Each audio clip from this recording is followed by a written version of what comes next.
So today is Erev Rosh Chodesh Sivan, and this Rosh Chodesh is mentioned explicitly in the Chumash, in Shemos, chapter 19, which is the preamble to the Ten Commandments, the revelation of the Decalogue.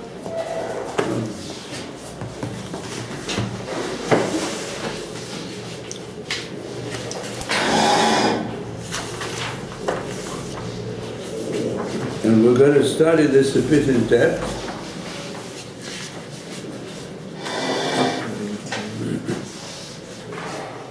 As it gives an understanding of the greatest event in human history, which is a revelation by the Creator of the world to 3 million human beings, our ancestors. Page 200, in that one. And it was given in the desert because its message is really addressed to the whole world, and has become also the greatest force of virtue and pursuit of a moral lifestyle by human beings till today. So let's try to understand it more deeply. And we'll start with the first phrase. And I'm going to get you to join in, please. So would one of you who can read Hebrew well, read the first verse of chapter 19. How does it start? Yom Hazeh. Is that the right one? בחודש השלישי. Say the whole verse, yes.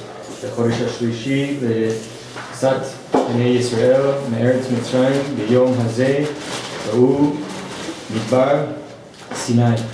Can you translate into English? In the 3rd month after the departure of the children of Israel out of the land of Egypt, the same day they came into the wilderness of Sinai. So I'm going to start with the following question. If you look at all the chapters of the Chumash, nearly all of them, how are they connected? How is any chapter in the Chumash you take, and even the new Sefer of the Chumash you take, with which Hebrew letter does it begin? Vav. Vav. What's Vav mean? And. What's Vav look like? Straight line. Vertical line. It's a pictograph of, what does the word Vav mean in Hebrew? Like a hook. Pardon? A hook. A hook. It's also got a pictograph of a hook, is the Vav. What does a hook do? A hook connects things. Connects one thing to the other. You hook up something with something else. It also supports something to be held up. Yeah. So everything is connected. But there's another power to the Vav in Hebrew. What is it?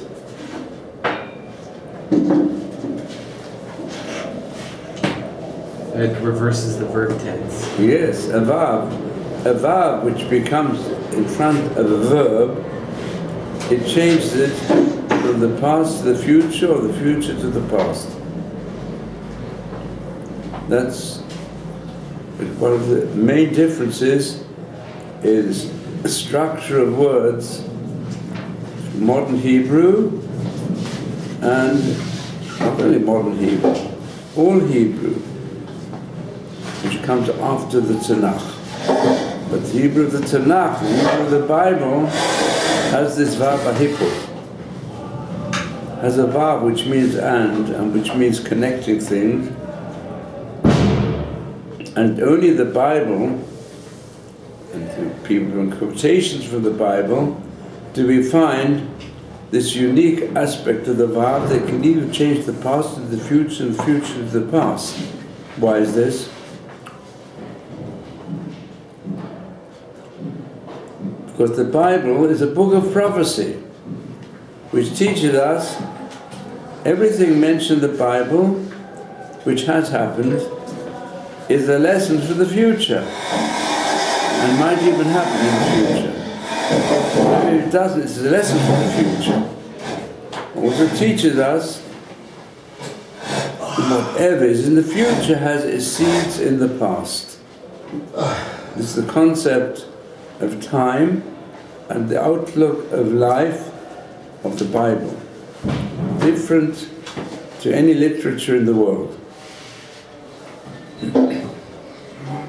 So therefore we find not only in verbs there's a constant deep prophetic message in the Vav which connects the past to the future and the future to the past, but also we find nearly each chapter in the Chumash and even each book of the Chumash starts with the Vav to connect it to the previous, because the story of the Chumash is a constant fluid without interruption. One is connected with the other. So for example, if you turn to the beginning of Shemos, which is obviously separate from the book of Bereshit, because it deals with the different, what does it start with? What does it say at the beginning of Shemos? The first verse of this book, Exodus, what is it? It doesn't say Eile, these are the names. It's a Ve'ele, and these are the names. Which means you want to understand the history of the people in Egypt. So you have to go back to the forefathers in Egypt. What happened? Yosef. And then here the book of Shemos is the history of the birth of the nation, which came from a family. It's interrelated, even though it's a separate book. So therefore, what's the first question you will ask when you come to the beginning of chapter 19? Where did it start with Vav? It leaves out the Vav, as though it's like a new thing entirely, something entirely new. Now, why do you think it's something entirely new? Why? Because they departed from Egypt. Gone? They departed from Egypt A towards new the nation was born. Well, they were born before. But, They I mean, went to I hinted at it in the first words. A free nation was born. Yes, any other suggestions? Because it's a new month. It's a new month, okay, but normally it introduces you, Vahi b'chodesh hashlishi, that's what it would say. Okay. And it was in the third month. But this is no, b'chodesh hashlishi. It's a new Alright, if you don't have the answer straight away, so I'll ask something else. Then it says, 3 months after Israel went out from the land of Egypt, Bayom Hazeh, on this day they came to Sinai. It should have said Bayom Hahu, on that day. It wasn't Bayom Hazeh, on this day. It should have said on that day. Because it's like we're constantly like, just like I left Egypt yesterday. You know? Well, what does Rashi say? Rashi says something with this. Rashi, this question is not my question, it's the question of Rashi. If you look at Rashi, Rashi says, Lo היה צריך לכתוב אלא ביום ההוא, it should have said on that day. But we're giving a description of the journey of whole Israel from Egypt. They came to Sinai, then they came to other places. Why did they say Bayom Hazeh? So Rashi says, Ma Bayom Hazeh, Shiu divrei Torah chadashim alecha ki ulayom nitnu. The words of the Torah should be new to you as though they were given today. Like also, for example, this is exactly what some newspapers use. Yeah? There are plenty of newspapers called Hayom, which means today. Yeah? In my paper you get the latest news. Yediot Achronot, the latest news. Yeah? So they say Bayom. Some even want to word Hazeh, they also say it. And all of us are interested every day to know what's the latest news. So here we are told, for us, the most important, and the Rashi said, we love new things. It's true. We do love new things. And new things, so the Torah is something new every day. You should look at the Torah anew every day. So I'm going to take this a little bit further. If you study this 90th chapter, you'll find in it the root Dvar, which means the word. The Decalogue are the 10 words. But word here means statements, declarations. Seder Tadibrot it's called in the Chumash. So, in this chapter, that root is mentioned 10 times. In other words, this is a chapter that gives an introduction to the highest level of Torah, which is, what's the highest level of Torah? The Decalogue. Yeah. Because the Decalogue contains the roots of the whole Torah.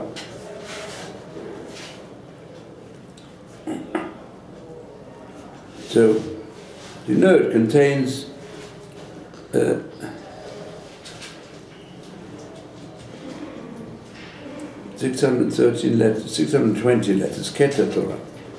So it's written for the mitzvot. And Rav Tzaddik on reckons all the mitzvot under the headings of the Decalogue. So here there's emphasized the newness of the Torah, and also that the giving of the Torah is taken away from the normal dimensions of time. It's above time. It's the word of Hashem who's above time and has application constantly. And that's how we have to regard it, as being the eternal message of Hashem to mankind through the people of Israel, because we have to become the model and the teachers for mankind. And when it was given specifically in the desert, which was at that time no man's land, which means every man's land, so it was open to all mankind as it is until today. And its power becomes in a way stronger and more important the longer the human race exists. Why? Today, for example, it's probably the only real manifesto that can save mankind from self-destruction. And it's very important to go into it deeply. So therefore Rashi says on this verse that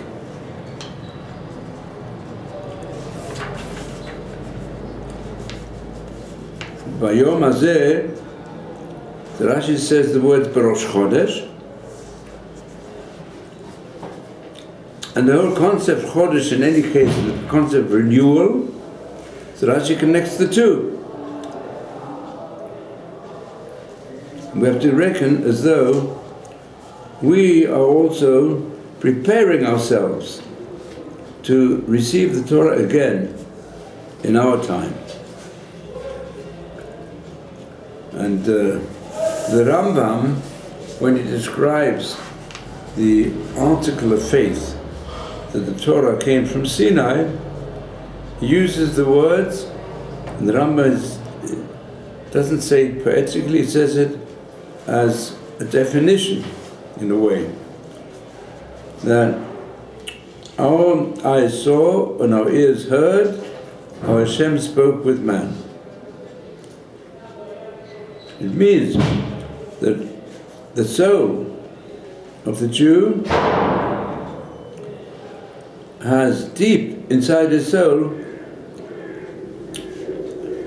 a memory of Har Sinai, and that's we try to revive each year. Now, the Ramban, if you can please you take the English translations. I think there might be some more at the back there. You look. I'm going to say it in Hebrew. If there's someone here who can say the Ramban in Hebrew, it would be helpful.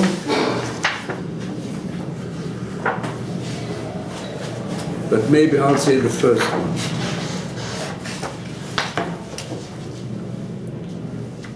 So, B'chodesh HaShlishi, the Ramban asks another question. Hayara'ui she'omar ha'katuv v'yisu merfidim v'yachnu b'mar Sinai.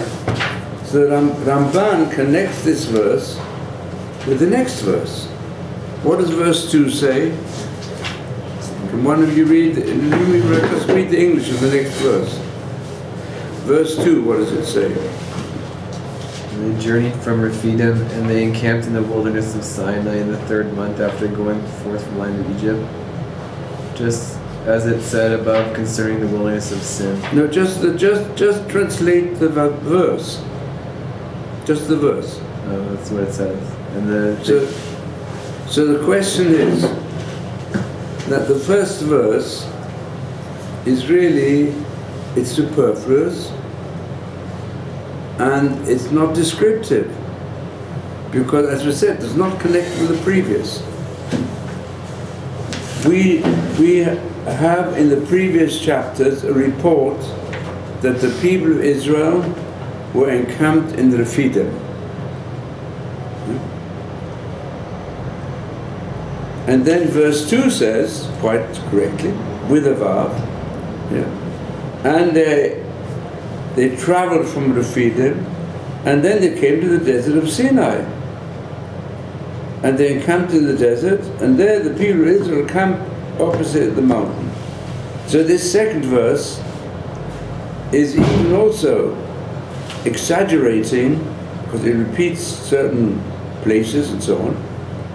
I could say it much shorter, but in any case, it's giving a report of what happened. So why do we have the first verse? Why does it say they came to Bar Sinai without even mentioning where they came from? And then the next verse says they came from Rephidim, and then they came to the Midbar Sinai. So the Ramban comments on this. It says as follows. This first verse, it said it would be more fitting, according to syntax and grammar, if it would have said they traveled away from Rephidim and then they encamped in the desert of Sinai in the 3rd month of their exodus from the land of Egypt, like you said before with regard to traveling B'midbar Sin. So why does it say here, in the first introductory verse, they came to Midbar Sinai, Ba'avur heyot bi'atam Midbar Sinai simcha lahem v'yom tov. For them to come into the desert of Sinai was for them a great day of joy and even festivity. U'me'esh tzeisa mi'mitzrayim nichsafim elav. And there had been urgently and eagerly waiting for this time from the day they left, from the time when they left Egypt. Ki yada'u, because they knew Shesham yikablu et Torah. They already knew the place where the Torah would be given on the mountain in the desert of Sinai. Why? Because if you look to chapter 3,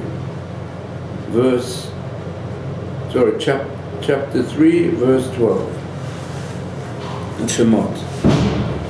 There we have the first mention of Sinai. In connection with what? And then you tell me, in connection with what we have first mention of Sinai? In connection with? The snare, the burning bush. So in connection with the burning bush, they came to the desert of Sinai. They were, the name of Sinai is on account of the bushes, called snare. And it was from there that Hashem revealed himself to Moshe, and he said to Moshe that he should become his prophet, and he should come to the high level of bring the people of Israel to the service of Hashem on that mountain. Because Moshe said that to them. And even to Paro, Moshe after fulfilled his mission, and he said, Neil Chana derech shloshetim b'midbar, let us go for 3 days in the desert and give offerings to Hashem our God. And V'hu ha'mahalach Mitzrayim ad har Sinai. It's the journey from Egypt to the mountain of Sinai. In fact, the words that are mentioned there are V'tziachai ta'am Mitzrayim ta'avdun et ha'elokim al hazeh. Moshe was told, you must become the prophet of Pharaoh, the prophet of the people of Israel, and when you take out the people from Egypt, the people should serve me on this mountain. And they're even told that it's going to take 50 days from when you leave Egypt and reach that mountain. And instead of saying, if you look in that passage, chapter 3, instead of saying the verse which the Ramban brings, the ta'avdun at ha'elokim al hazeh, why doesn't it say ta'avdu? What's the significance of the noon?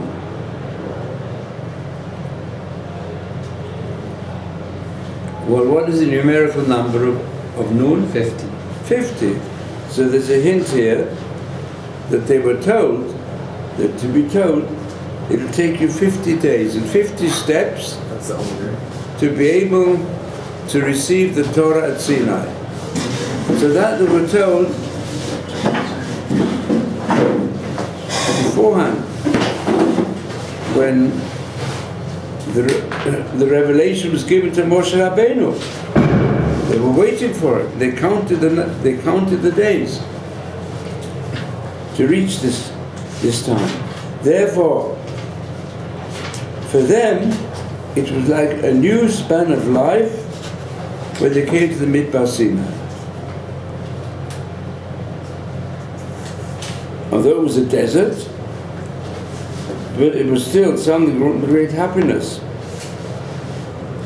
That's why the parsha begins B'chodesh HaShlishi. This third month was of great importance, and they came there. Then the next verse says and describes the journeyings. The journey was from Rephidim till they came to the desert of Sinai. Now, there's an interesting passage in the Gemara concerning the third month. Why the Torah was given the third month. We already discussed the 50th day, we already discussed that at length, which goes to the whole aspect of Sfirat HaOmer. But the third month also has significance. And there was even a Galilean scholar who said like this. He said that the third month, the Torah was given the third month, and it was a threefold Torah. Well, the Torah ultimately included Torah, Nevi'im, and Ketuvim, 3 sections. It's given by the third child. But Moshe Rabbeinu was the third child to his parents. It's given to threefold people. Now you tell me, who are the threefold people? Kohen, Levi, and Israel. Yeah, Kohen, Levi, Israel. So I'll give you here the Maral's interpretation. The Maral says like this.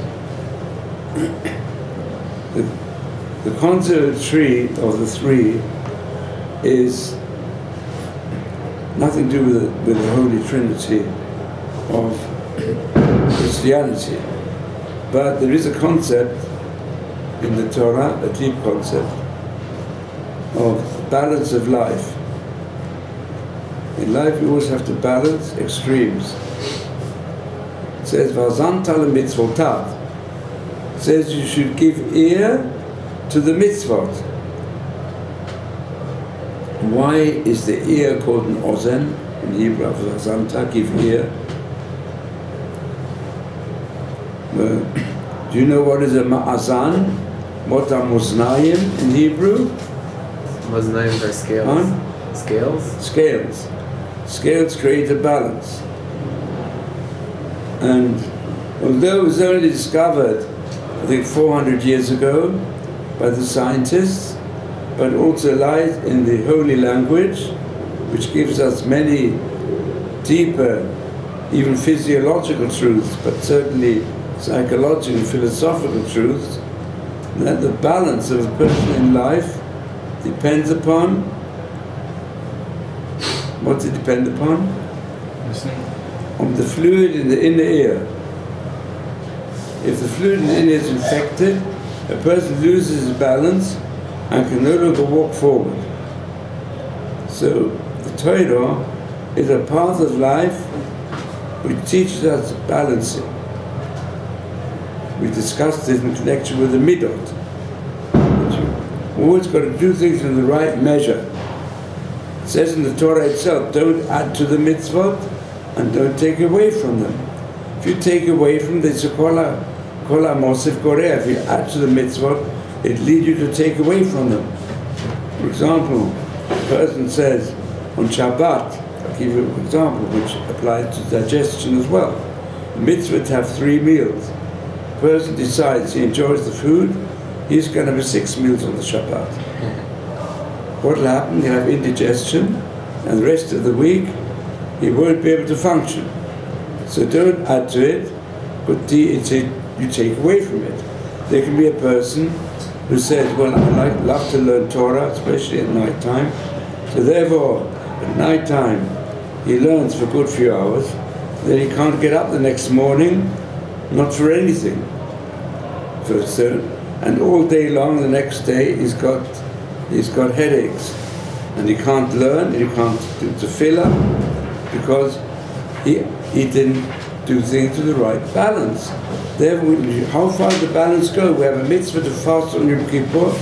The Torah says, but the day before you've got a feast, because fasting is not an end in itself, just as feasting is not an end in itself. So in everything you have to take the right balance. And it's very important, especially for some people at the beginning of their path in Torah. So that's the deeper concept of the 3. So this is one aspect of importance. But I want to emphasize here what the Ramban says, something very significant. He says that since the people were waiting for it, therefore they were in great joy. Rashi already brings the concept because everyone likes something which is new. And for them, they knew they were in for a very new experience. Never before and never after experienced by any group of mankind. The same manner. Individuals, maybe, but not groups, not 3 million people. Not possible. So how is it that They were in great joy. How did we get the 3 million? How did the Avos already keep the Torah if it wasn't given to them? Individuals. Yeah. Individuals, yes. Yeah. Individuals had revelations, Noah, but the whole people should get revelations of Torah had not been before. There were beforehand great individual prophets, our forefathers, correct? But not in such a manner, also not in such a manner, on such a high level as to give them the Torah, and certainly not for such a large group, for a whole nation. Now, this goes together with another statement. See, in the second verse, it says, "Vayisu merfidem." I should read this. you look at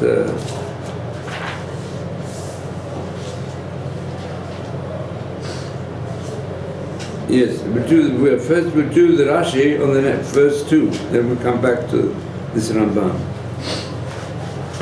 So Rashi says, can someone read the Rashi of Pasuk Beit? Someone got the Hebrew of Rashi? So I'll say it. Why did he need to explain again from where they traveled? It says already in the previous chapter that they were encamped in the Refidim.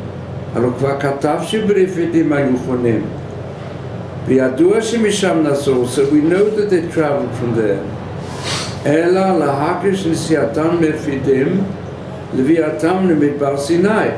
But to compare their journey from Refidim to their arriving in the desert of Sinai. Just like when they came to the desert of Sinai, they did Teshuvah. So also, when they traveled away from Refidim, it was B'teshuvah. But what happened in Refidim? Refidim means Rafu Yedehem Min Torah. Their hands became weakened in Torah. And what happened in Refidim? They were attacked by whom? By Amalek. And why were they attacked? Because their power of Torah was weak.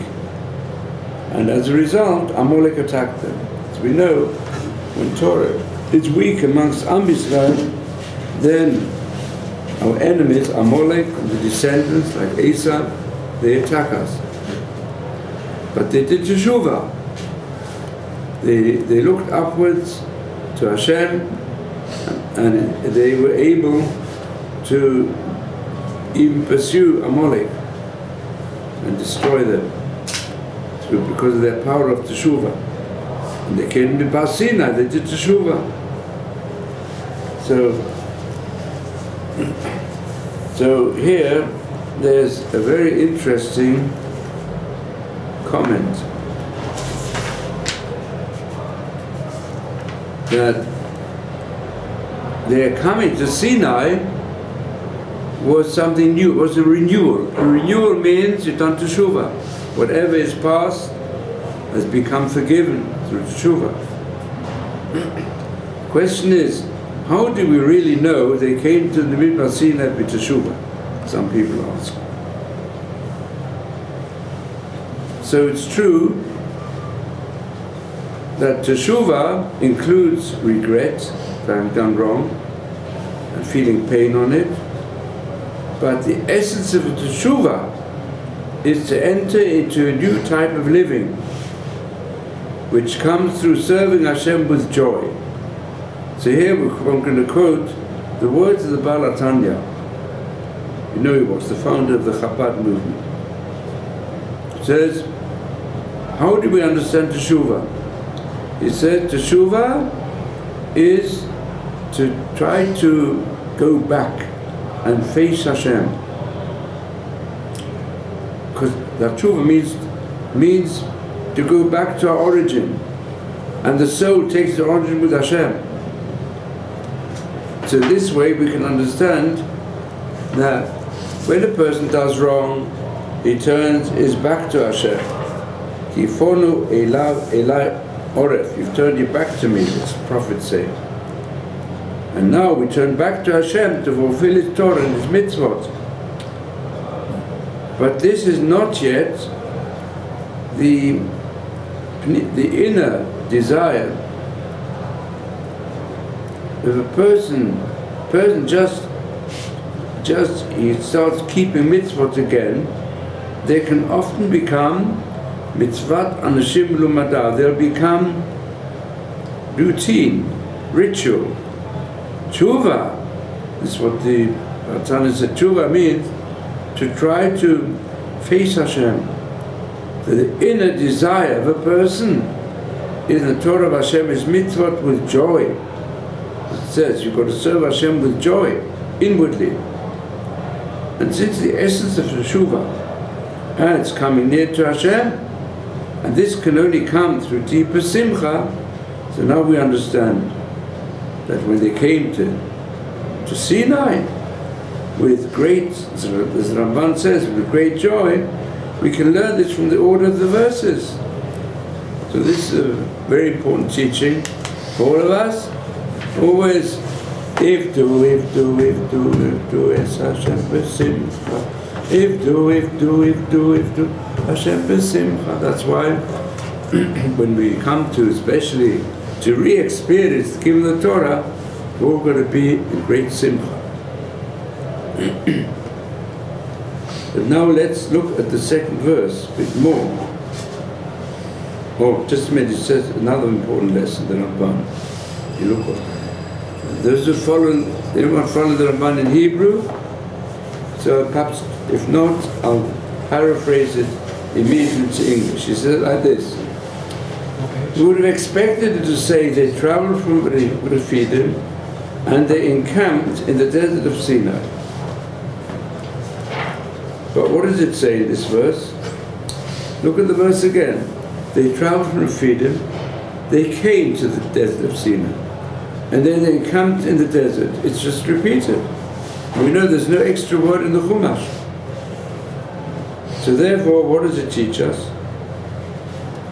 If it would have said that they came to the desert of Sinai, it would be fit. It says, Vayavo, that immediately when they came, they first recognized, here we've come to the place where we can expect Hashem to reveal us His will.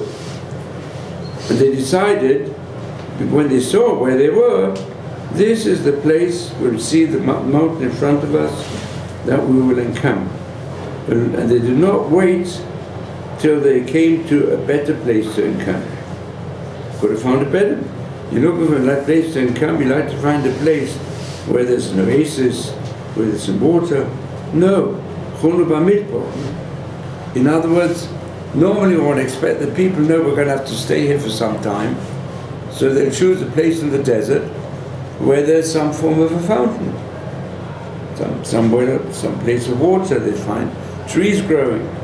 No, they encamped in the desert where nothing was growing. It's called Midbar or Chorev. It's also called Chorev. Chorev means a dry place where nothing grows. Makom, a place of desolation in front of the mountain. And why they do it? Because they knew what they were going to have there, which is to meet with the word of Hashem. So according to this explanation, we take the next, it says Vayachanu, and that's Vayichan Shom. Israel encamped there, opposite the mountain. Now that's surely a repetition. It said already before they encamped there. So I'd say again, Israel encamped there opposite the mountain. Have you got an answer? Well, let me ask you another question then. Yes, and where is that hinted at? That's what Rashi brings. Rashi, in fact, The superfluous. that is Rashi's answer to the question. Because Vayichan Shom Israel, because they were like one. How do you know they became like one? Singular. Because of When they first arrived there, it says Vayachanu in the plural. But Vayichan is the singular and Vayachanu is the plural. So it says the people, Vayachanu, they all first all camped, but then Israel decided we're going to become like one person with one heart. So it says, Rashi says, the other encampments, generally speaking, cause disputes and divisions. So when they were opposite the mountain, the Mizrachon, its east side, it was called Makom Shatamot Negev. Then it means the faces to the east. So there's another distinction. the people are described as Bnei Israel when they went out from Egypt, with the plural. And they're always in the plural till it becomes Vayichan Sham Yisrael. It comes the singular. In other words, Hashem was only willing to give the Torah to the people if there was true unity. They felt themselves with one intention, to hear the voice of Hashem, and with feeling their national unity. So the Ramban explains it further. He says, Vayachanu, the whole people, whoever went with them, whoever accompanied the Bnei Israel. But then it says, Yisrael encamped as one nation of Israel, which means God rules the world, and they encamped. So he says like this, it is possible that they separated from their midst the mixed multitude, Erev Rav, which is in their midst. And only the Bnei Israel alone encamped in front of the mountain. But the mixed multitude, they weren't so unified because it was going to give the Torah to the true Yisrael. As it says afterwards, thus should you speak to the house of Yaakov and tell the Bnei Israel. And that's why it says here Yisrael in opposition to the Bnei Israel. In other words, the mixed multitude, who were they? There were many either people amongst the slave population that were also persecuted by the Egyptians. And when Am Yisrael left, they left with them. They joined them. And Moshe Rabbeinu was willing to accept them because he thought the experiences of these people who've also been subjected to the persecution of the Egyptians and rather saw their future with the people of Israel, that they also, it's agreed they're going to keep the mitzvot. So what happened at Ramon happened in between, and other things that happened. So they but still, they perhaps were not all ready completely to receive the Torah, even though they may have paid lip service. That could be one of the reasons. There's another reason Ramban says the name Yisrael is given to them because of their unification and readiness to receive the Torah, which is a fulfillment of the name Israel.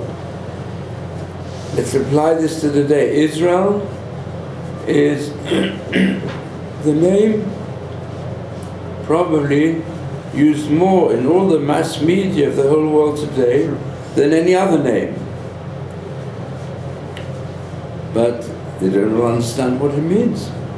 Israel means that God is the ruler of the world, and that our people have to demonstrate this. That He rules the lives of mankind. And the name came into its true fulfillment when they received the Torah.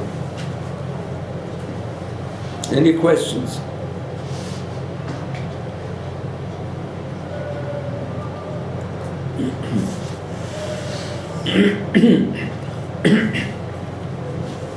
I thought the Erev Rav were kind of part of the Bnei Israel. They're just kind of not that level.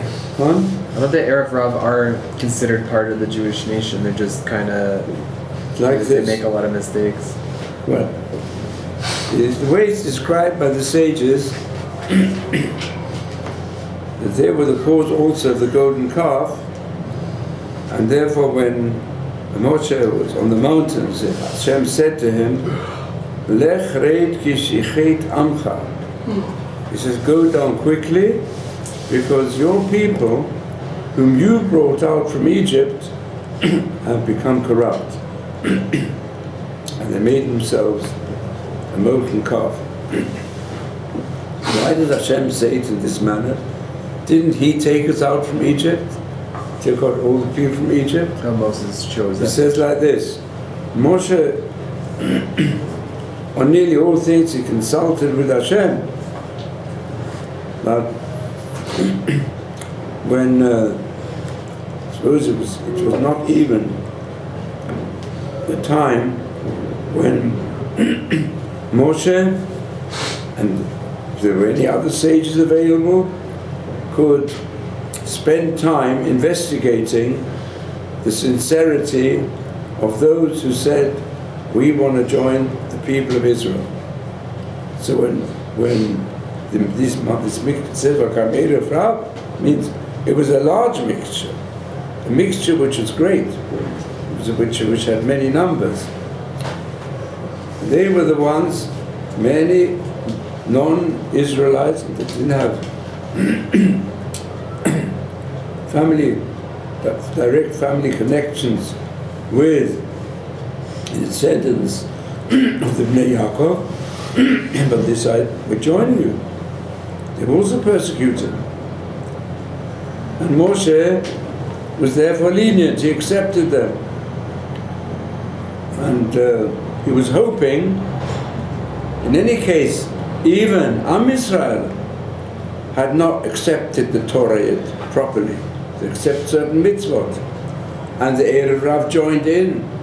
They also kept many of the mitzvot. Just like the other descendants of the tribes fulfilled the mitzvot. They became friendly with them as well. And when it came to the Moshe didn't come, so it's true, even some Jews, some sons of the tribes were also affected through powers of friendship and assimilation to the outlook of life upon the rest of the people of Israel.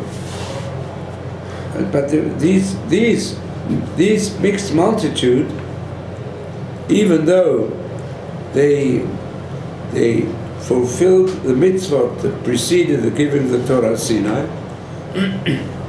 and probably also used the name of the God of Israel constantly, because they saw his great power against Paro. But inside they were still tied to animalistic worship, which was the religion in Egypt. And therefore, they were the ones who suggested, when they said, as long as Moshe is here, so he leads us, he teaches us, he hasn't come back, so therefore they said, well, we've got to have some physical symbol of the pure spirit of God. At that time, physical symbol meant the golden calf. Like today, let's say, there are plenty of people in the Far East who have a similar idea. They say the Buddha or other idols that they take, we've got to have a concrete symbol through which you can have our meditation or whatever it is, with a spiritual power that lies behind the universe. And so this brought the golden calf. So there is Shechet Amcha. So this is the Erev Rav, mixed multitude. Now halachically, if they let's say afterwards, what happened mixed multitude afterwards? They really were examined more closely, and they, on the whole, many of them decided, okay, we're going to forsake idolatry, and we will keep the Torah. And some others, in any case, they participated in the sin of the golden calf. Then some of them participated again in the rebellion with the 12 spies later. And they were more or less eliminated in the first generation, as were most of the proper Jews as well, those who were descended from the tribes. And when they went into Eretz Israel, there's probably still some who although to some extent they were present even at Sinai, but they were not so loyal to every aspect of the Torah. And the sages say that there's going to be a similar situation. It says, I'm going to take you back for the final redemption, in the same way they took it out from Egypt. So we have the parallel today as well.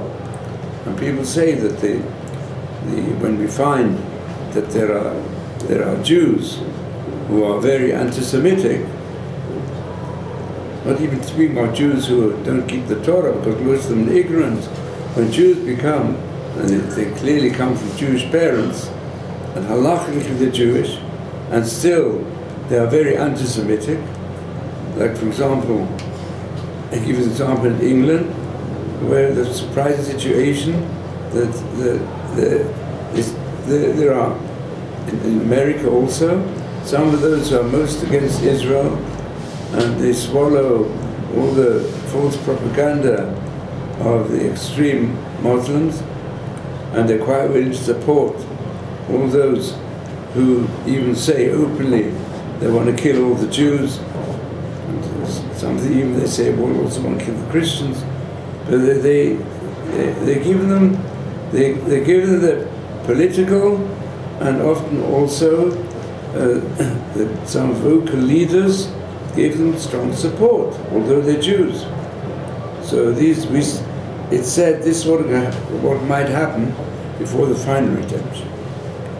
We say it's from the Zera Erev. So it says in the Zohar, and it's what we're witnessing today to some extent. When it says in the Gemara, when the Mashiach comes, the government will turn over to heresy. One explanation is, it refers that you have even people who govern different countries the world over. It doesn't really refer to the government of Israel and elsewhere, but this comes from the power of the mixed multitude nowadays. Okay. But Yitzhak Hashem, we live in a time when Hashem is also demonstrating to us that we can really create a different spirit in our time, because if we approach even these people with knowledge of Torah on a deeper level, they all have the potential to teshuva and come back to Hashem. Because they accepted the Torah, right? Pardon? Because they were at Har Sinai and accepted the Torah, right? Yes.